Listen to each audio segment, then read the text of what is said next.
Some accelerate the process. 3. Leopold I, Holy Roman Emperor. It's 1666, and Leopold I is working through his list of potential wives. The list is short. It is short by design. Leopold is Holy Roman Emperor, King of Hungary, King of Bohemia, Archduke of Austria, and the most powerful man in Central Europe. The woman he marries must be royal, Catholic, and politically useful. The Habsburgs have been narrowing the definition of acceptable marriage partners for 4 generations. By 1666, the acceptable candidates and the Habsburg bloodline have become almost entirely the same thing. He marries his niece, Margaret Teresa of Spain. She is 15. He is 26.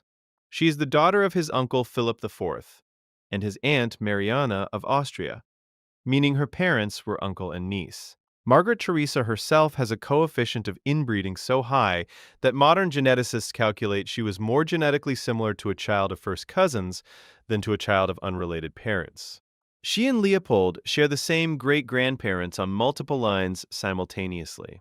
Their children reflect this. Of the 4 children she bears him, only one, Maria Antonia, survives infancy. Margaret Teresa herself dies at 21 of complications following her 6th pregnancy. Leopold remarries twice more, both times to women from the same narrow pool of Royal Catholic European families.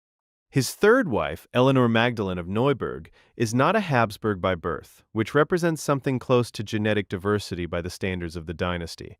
She produces 8 children with Leopold, 5 of whom survive to adulthood. Leopold rules for 47 years.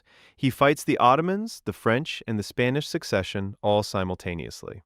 He is considered a reasonably competent emperor. He is also the man who kept feeding his family line back into itself, producing children who were related to their own parents in multiple directions at once. His Spanish cousin, inheriting the Spanish branch of the same dynasty, had fewer children and less luck. By the time Spain needed an heir, there was almost nothing left to work with. The Habsburgs had been building toward one man for 200 years. He was waiting at the end of the list.